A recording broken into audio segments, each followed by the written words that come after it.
এখন যে জিনিসটা পড়াবো এটা শুধুমাত্র এডমিশনে তোমার লাগবে, এটা এইচএসসিতে লাগবে না। সেটা হলো কি, ক্যালকুলেটর ছাড়া পিএইচ কীভাবে বের করতে হবে। কী করতে হবে? ক্যালকুলেটর ছাড়া পিএইচ নির্ণয়ের কৌশল। আমি তোমাকে চলো কাহিনী যেটা হয়, এই যে পিএইচ নিয়ে মাঝে মাঝে এমসিকিউতে কোয়েশ্চন আসে, বুঝছো? মানে বিশেষ করে ইউনিভার্সিটিতে যদিও এটা তোমাদেরকে এডমিশনে পড়ালেও চলবে, বাট এখন যেহেতু আমাদের সাইকেলের বৈশিষ্ট্য এটা যে তোমাকে আমি এখন থেকেই এইচএসসি প্লাস এডমিশন দুটোর জন্যই প্রস্তুত করতেছি। সো এখন যে জিনিসটা পড়াবো এটা শুধুমাত্র এডমিশনে তোমার লাগবে, এটা এইচএসসিতে লাগবে না। সেটা হলো কি, ক্যালকুলেটর ছাড়া পিএইচ কীভাবে বের করতে হবে। কী করতে হবে? ক্যালকুলেটর ছাড়া পিএইচ নির্ণয়ের কৌশল। তো আমি তোমাকে এটার জন্য কিছু ডাটা এখানে আগে লিখবো, যেগুলো তোমার একটু মনে রাখতে হবে। সেটা কি ডাটা? দেখো, মনে রাখবা লগারিদম অফ 1 কত? লগারিদম অফ 1 এর ভ্যালু হচ্ছে 0 হয়। লগারিদম অফ 2 এর ভ্যালু হচ্ছে 0.3 হয়। লগারিদম অফ 3 এর ভ্যালু হচ্ছে 0.5 হয়। লগারিদম অফ 4 এর ভ্যালু হচ্ছে 0.6 হয়। লগারিদম অফ 5 এর ভ্যালু হচ্ছে 0.8 হয়, 0.7 হয়, 0.7 হয়।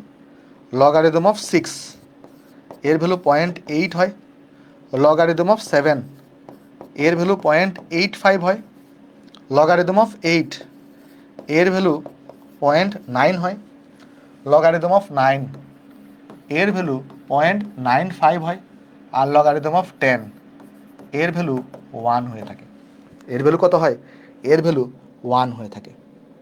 দেখ আরেকবার বুঝাই বলি।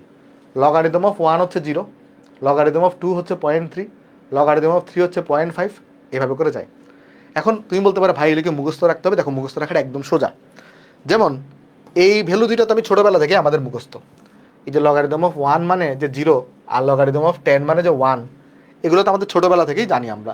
এগুলো এটা তো একদম বেসিক জিনিসপত্র, এগুলো আমরা জানি সবাই। তোমাকে জাস্ট মনে রাখতে হবে এই ভ্যালুটা, আর কোনোটা তোমাকে মুখস্থ রাখতে হবে না। জাস্ট তোমাকে এই ভ্যালুটা মুখস্থ রাখতে হবে, আর কোনো ভ্যালু তোমাকে মুখস্থ রাখতে হবে না। জাস্ট তুমি কি মনে রাখবা? লগ 2 ইকুয়াল টু কত হয়? 0.3 হয়। বাকিগুলো কেমনে মনে রাখবা? দেখো এখানে কি আছে? 3 আছে না? দেখো তো যা থাকবে তার থেকে পয়েন্ট মানে 3 থাকলে 0.5 মানে 2 বাড়তি। 3 থাকলে 0.5 তার মানে কত বাড়তি? 2 বাড়তি। 4 থাকলে 0.6 তার মানে দেখো এখানে 4 হইলে 6 তাহলে 2 বাড়তি। 5 হইলে 0.7 তাহলে কত বাড়তি? 2 বাড়তি। 6 হইলে 0.8 তাহলে কত বাড়তি? 2 বাড়তি। তাহলে 2 2 করে এখানে বাড়বে। এই 0.6 এসে থামবা, 0.6 এসে থামবা। এরপরে তুমি যত করে বাড়াবা তুমি জাস্ট এখানে 0.5 করে করে অ্যাড করবা। কত করে অ্যাড করবা? 0.5 করে করে অ্যাড করবা। কত করে অ্যাড করবা? 0.5। লগ 7 হইলে এটার সাথে 0.5 যোগ করো 0.85। লগ 8 হইলে এটার সাথে 0.5 যোগ করো 0.9। লগ 9 হইলে এটার সাথে 0.5 যোগ করো 0.95। এভাবে করে যায় জিনিসটা। একদম সিম্পল না বলো তো? তার মানে 6 পর্যন্ত ওই 2 2 বাড়তিভাবে চিন্তা করবা, আর 7 থেকে ওই যে 0.5 করে করে বাড়াবা। পারবা না জিনিসটা? আশা রাখতেছি তুমি পারবা। তাহলে এই ডাটাটা তোমাকে একটু করে মনে রাখতে হবে। এটা তোমাকে একটু করে মনে রাখতে হবে। আচ্ছা, আরেকটা ক্যালকুলেটর ট্রিক্স তোমার শিখাই দিই, যেটা আসলে তোমার খুব কাজে দিবে।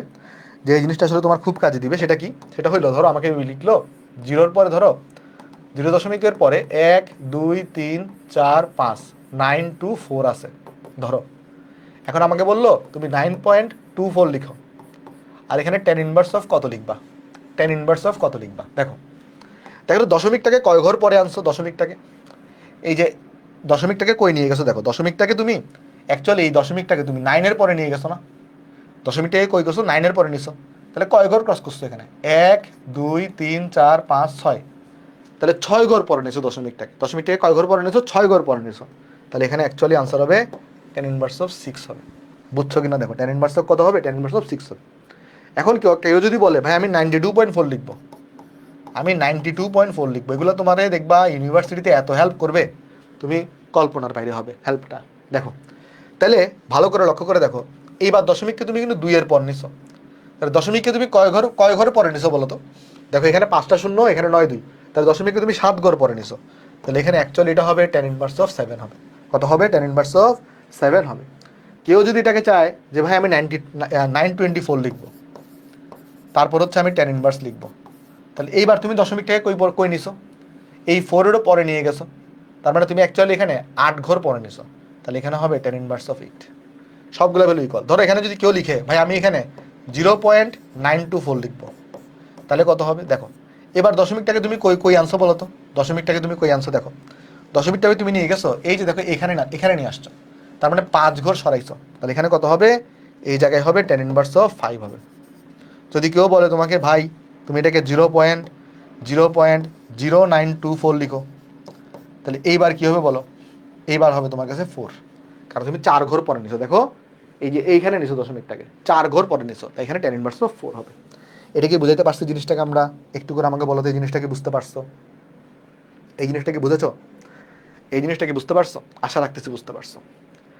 এখন এটার সাথে পিএইচ এর সম্পর্কটা কোথায়, তাহলে তোমাকে সেটাই আমি এক্সপ্লেন করার চেষ্টা করি। দেখো একটা শর্টকাট শিখাই। ধরো তোমার কোয়েশ্চনে যদি এইচ প্লাসের ঘনমাত্রা দেওয়া থাকে, তোমার কোয়েশ্চনে এইচ প্লাসের ঘনমাত্রা দেওয়া এভাবে, যদি এ গুণন tan ইনভার্স অফ বি দেওয়া, তাহলে পিএইচ এর এইচ প্লাসের ঘনমাত্রাকে এইভাবে লেখা আছে। ধরো কত লেখা আছে, এ গুণন tan ইনভার্স অফ বি লেখা আছে। এরকম লেখা থাকলে তুমি ডাইরেক্ট পিএইচ বের করে ফেলতে পারবা। আর ডিরেক্ট পিএইচ ইকুয়াল টু হবে, এখানে লাস্টে বি আছে না, তো প্রথমে আগে বি কে বসাবা, এখানে মাইনাস আছে তাহলে তুমি মাইনাস বসাবা, তারপর টেনের পরিবর্তে লগ বসাবা, এখানে এ আছে তাহলে এখানে এ কে বসাবা। বুঝতে পারছো? তাহলে আমি তোমাকে আরেকবার বলি, দেখো সেটা হইলো কি, সেটা হইলো এখানে তুমি পিএইচ লেখার সময় এই পাশ থেকে আসবা, প্রথমে লিখবা বি কে, বি লিখছো, এখানে মাইনাস আছে তাই মাইনাস লিখছো, এখানে প্লাস থাকলে প্লাস লিখতা, টেনের পরিবর্তে লগকে লিখছো, এ ছিল এই এটাকে লাস্টে লিখে দিছো। তাহলে যদি আমার A into ten inverse of B হয়, তাহলে পিএইচ ইকুয়াল টু কত হবে, পিএইচ ইকুয়াল টু হবে B minus logarithm of A. ভাই আপনি এটা তারা কি বুঝাইছেন? ধরো তোমাকে বললো যে আমার কি আছে, ধরো যাক আমাকে বললো এখানে আমার কাছে 1 into ten inverse of 5 molar HCl আছে, 1 into ten inverse of 5 molar কি আছে, HCl আছে। তাহলে বলছে এটার পিএইচ বের করো, এটা তুমি কি বের করো, পিএইচ বের করো। আচ্ছা বলো তো একটা জিনিস, সেটা হইলো এই যে তাহলে এই ক্ষেত্রে এইচ প্লাসের ঘনমাত্রা কত হবে, এটার ক্ষেত্রে এইচ প্লাসের ঘনমাত্রা কিন্তু এক্স্যাক্টলি এটাই হবে, কারণ 1 মোল HCl থেকে 1 মোল এইচ প্লাসই পাচ্ছ, তাহলে এইচ প্লাসের ঘনমাত্রা কিন্তু এটাই হবে, তাই না? তাহলে পিএইচ ইকুয়াল টু কত আসবে বসাবা, ফার্স্টে বসাবা 5 মাইনাস বসাবা লগারিদম অফ 1 বসাবা, তো লগারিদম অফ 1 এর বেলা তো 0, আনসার থাকবে এখানে 5 থাকবে। কত আসবে আনসার, এখানে 5 চলে আসবে। বুঝছো কিনা দেখো, বুঝছো কিনা দেখো, এখানে আনসার চলে আসবে কত, 5। ধরো তোমারে বললো, তোমার ধরো বললো যে 1 গুণন tan ইনভার্স অফ 3 মোলার আমার কাছে সালফিউরিক অ্যাসিড আছে, তো এটার পিএইচ কত জিজ্ঞেস করছে, এটার পিএইচ কত জিজ্ঞেস করছে। অ্যাট ফার্স্ট তুমি আমাকে বলো এখানে এইচ প্লাসের ঘনমাত্রা কত হবে, এইচ প্লাসের ঘনমাত্রা কত হবে। দেখো এটার ঘনমাত্রা যা, এইচ প্লাসের ঘনমাত্রা হবে ডাবল, কারণ 1 মোল H2SO4 থেকে 2 মোল এইচ প্লাস তৈরি হয়, তাহলে H2SO4 এর ঘনমাত্রা যা, এইচ প্লাসের ঘনমাত্রা হবে তার ডাবল, তাহলে এইচ প্লাসের ঘনমাত্রা হবে 2 গুণন tan ইনভার্স অফ 3 মোলার হবে। তাহলে পিএইচ ইকুয়াল টু কত হবে, পিএইচ ইকুয়াল টু হবে 3 মাইনাস লগারিদম অফ 2 হবে, তাহলে 3 মাইনাস, তাহলে এখানে আসবে করে দেখো 3 মাইনাস লগারিদম অফ 2 মানে 0.3, তাহলে এখানে আসবে 2.7, তাহলে পিএইচ এর ভ্যালু কত হবে, 2.7 হবে। বলো বুঝছো কিনা, বলো বুঝছো কিনা, এটা কি বোঝা গেছে সবার? হ্যাঁ, তাহলে এইভাবে করে তোমার কিন্তু বের করতে হতে পারে। যেমন তোমার যদি কেউ জিজ্ঞেস করে যে ধরো আমাকে বললো যে কথার কথা আমার কাছে আছে এখানে, আমি এখানে দেখে আসো, ধরো আমার কাছে আছে এখানে যে তোমার ধরা যাক এই যে 2 ইন্টু 10⁵, 2 গুণন 10⁵ মোলার নাইট্রিক অ্যাসিড আছে। তাহলে তুমি আমাকে বলো এই জায়গায় এইচ প্লাসের ঘনমাত্রা কত হবে, 1 মোল নাইট্রিক অ্যাসিড থেকে 1 মোল এইচ প্লাস পাওয়া যায়, তাহলে এইচ প্লাসের ঘনমাত্রা এটাই হবে, এইচ প্লাসের ঘনমাত্রা তাহলে এটাই হবে। তাহলে এখানে তাহলে বলো পিএইচ কত হবে, এক্ষেত্রে তাহলে পিএইচ কত হবে, এক্ষেত্রে পিএইচ ইকুয়াল টু হবে 5, এবার কি মাইনাস বসাবা না, এবার প্লাস বসাবা, লগারিদম অফ 2 হবে। তাহলে কত আসবে এখানে দেখো 5, লগারিদম অফ 2 এর ভ্যালু হচ্ছে 0.3, তাহলে এখানে আনসার আসবে 5.3, এখানে আনসার কত আসবে, এখানে আনসার আসবে 5.3 চলে আসবে। আশা রাখতেছি এই জিনিসটা তোমাকে আমি বুঝাইতে পারছি, বলো জিনিসটা বুঝতে পারছো কিনা। ধরো তোমাকে বলা হইলো যে তুমি এখানে নাও 2 ইন্টু ধরো tan inverse of 3 molar, tan inverse of ধরো 2 অন্তগুলো 2 দিয়ে দেখাচ্ছি, দেখো ধরো এখানে লিখলো 4 into tan inverse of 3 molar, ধরো এখানে সোডিয়াম হাইড্রোক্সাইড আছে, কি আছে 4 into tan inverse of 3 molar sodium hydroxide আছে। তো তোমাকে বলছে পিএইচ কত, এটার কি বের করতে বলছে, পিএইচ বের করতে বলছে। তুমি কি করবা তখন, তুমি দেখো একটা জিনিস, এখান থেকে এটা তো ওই আয়ন পাবা, তাহলে এখান থেকে ওই আয়নের ঘনমাত্রা কত আসবে, ওই আয়নের ঘনমাত্রা ঠিক এটাই আসবে, কারণ 1 মোল থেকে 1 মোলই পাওয়া যায়, তাহলে ওই আয়নের ঘনমাত্রা এটাই আসবে। তাহলে ওই আয়নের ঘনমাত্রা থেকে কোনটা বের করা পসিবল, পিওএইচ বের করা পসিবল। যে তোমার এইচ প্লাস দেওয়া থাকলে এটা বের করছো পিএইচ, ওএইচ মাইনাস দেওয়া থাকলে তুমি বের করবা পিওএইচ। তাহলে এখান থেকে দেখো তো পিওএইচ কত আসবে, এখান থেকে দেখো পিওএইচ কত আসবে, পিওএইচ ইকুয়াল টু আসবে 3 মাইনাস লগারিদম অফ 4, তাহলে এখানে আসবে 3 মাইনাস লগারিদম অফ 4 মানে কত, লগারিদম অফ 4 মানে হচ্ছে 0.6, তাহলে এখানে হচ্ছে 0.6 বসাবা। তো 3 থেকে যদি 0.6 বাদ দাও তাহলে থাকে 2.4, তাহলে পিওএইচ এর ভ্যালু হচ্ছে 2.4, তাহলে পিএইচ এর ভ্যালু কত, পিএইচ হচ্ছে 14 থেকে তুমি 2.4 বাদ দিবা, তো 14 থেকে 2 চলে গেলে থাকে 12, আরো 0.4 কমাও তাহলে থাকে 11.6, তাহলে পিএইচ এর ভ্যালু হবে 11.6। বুঝতে পারছো কিনা বলো, বুঝতে পারছো নাকি বুঝো নাই? মাইনাস না হয়ে প্লাস কেন হয়েছে দেখো, এখানে আমি তোমাকে সূত্র কি বলছিলাম, সূত্র বলছিলাম যদি এটা মাইনাস থাকে, ভালো করে বুঝো, যদি এইটা মাইনাস থাকে তাহলে এখানে মাইনাস বসাবা, আর যদি এটা প্লাস থাকে, দেখো প্লাস আছে, তাহলে এখানে কত বসাবে, এখানে প্লাস বসাবা। বুঝছো নিয়ম কি, নিয়ম হচ্ছে যদি এটা মাইনাস থাকে তাহলে এখানে মাইনাস, আর যদি এখানে প্লাস থাকে, কিছু নাই মানে তো প্লাস আছে, তাহলে এখানে প্লাস বসাবা, ঠিক আছে, এই জন্য হয়েছে। আচ্ছা আশা রাখতেছি তুমি জিনিসগুলো এখানে বুঝতে পারছো, আশা রাখতেছি, আশা আমি রাখতেই পারি। আচ্ছা আরেকটা জিনিস তোমার দেখাই দিয়ে আসো, সেটা হচ্ছে কি, সেটা হইলো চলো এখানে দেখাই দিয়ে আসো জিনিসটা। ধরো এরকম দিছে, মানে কথার কথা তোমাকে দেওয়া আছে এরকম, কিরকম দেওয়া দেখাচ্ছি। ধরো তোমাকে দেওয়া আছে আমার এইচ প্লাসের ঘনমাত্রা ইকুয়াল টু, ধরো তোমাকে দেওয়া আছে এইচ প্লাসের ঘনমাত্রা ইকুয়াল টু 2.5 গুণন 10 ইনভার্স অফ 4 মোলার দেওয়া। তো বলছে পিএইচ বের করো, পিএইচ কত আসবে তখন, তাহলে 4 মাইনাস লগারিদম অফ 2.5। এখন তুমি বলবো ভাই এটা তো মুসিবতে পড়ে গেছি। কি মুসিবতে পড়ছো বলো তো, তুমি তো লগ 2 এর মান জানো আর লগ 3 এর মান জানো, দেখো তো তুমি কি জানো, তুমি জানো লগ 2 ইকুয়াল টু কত হবে, তুমি জানো লগ 2 ইকুয়াল টু হচ্ছে 0.3, আর তুমি জানো লগ 3 ইকুয়াল টু কত হবে, লগ 3 ইকুয়াল টু হবে 0.5, বাট তুমি লগ 2.5 এর মান জানো না। আচ্ছা 2.5 এর মানটা, 2.5 এর মানটা এই দুই মানের মাঝামাঝি কোন একটা মান হবে। দেখো লগ 2 এর মান হচ্ছে 0.3, লগ 3 এর মান হচ্ছে 0.5, তাহলে লগ 2.5 এর মানটা এই দুই মানের মাঝামাঝি কিছু একটা হবে।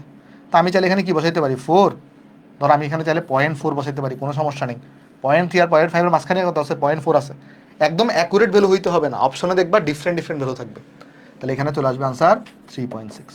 বুঝছো নাকি বুঝো নাই বলো, বলো বুঝতে পারছো কিনা, এই জিনিসগুলো ক্লিয়ার কিনা বলো, আশা রাখতেছি তুমি বুঝতে পারছো।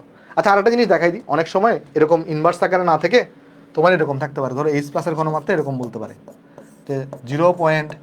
ধরো 0. বলতে পারে 0.123, 4 নাম্বার ঘরে গিয়ে 1 লিখতে পারে, এত মোলার। ধরো এইচ প্লাসের মান এত বলছে, মানে এরকম করে আছে যে 0. পরে 3টা শূন্য, তারপর 4 নাম্বার ঘরে গিয়ে 1 আছে, যত নাম্বার ঘরে গিয়ে 1 পাবা পিএইচ ইকুয়াল তত হবে, তত নাম্বার ঘর হবে, তাহলে এই ক্ষেত্রে পিএইচ ইকুয়াল টু হবে 4। কেন, কারণ দেখো এখানে দশমিকের পরে, 4 নাম্বার ঘরে গিয়ে, ফোর্থ ঘরে গিয়ে, দশমিকের পরে ফোর্থ ঘরে গিয়ে তুমি 1 পাইছো। ধরো তোমাকে যদি কেউ জিজ্ঞেস করে বলো তো তুমি এইচ প্লাসের ঘনমাত্রা হচ্ছে ধরো 0.01 মোলার, 0.01 মোলার, বলো তো পিএইচ কত হবে, বলতে পারবা? তাহলে দেখো 2 নাম্বার ঘরে গিয়ে 1 পাইছো, তাহলে পিএইচ হবে 2, 2 নাম্বার ঘরে গিয়ে 1 পাইছো, তাহলে পিএইচ হবে 2। ঠিক আছে, দেখো বুঝতে পারছো কিনা, এভাবে করে পিএইচ তুমি বের করতে পারো।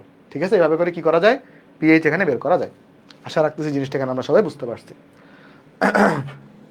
তাহলে এরপর যদি আমরা যাই, দেখো এরপর যদি আমরা যাই নেক্সটে, আমরা আশা রাখতেছি ক্যালকুলেটর ছাড়া কীভাবে পিএইচ বের করতে হবে সেই জিনিসগুলো তোমার এখানে শেখা হয়ে গেছে। ক্যালকুলেটর ছাড়া কীভাবে পিএইচ বের করতে হবে সেই জিনিসগুলো তোমার এখানে শেখা হয়ে গেছে। ঠিক আছে, ওকে।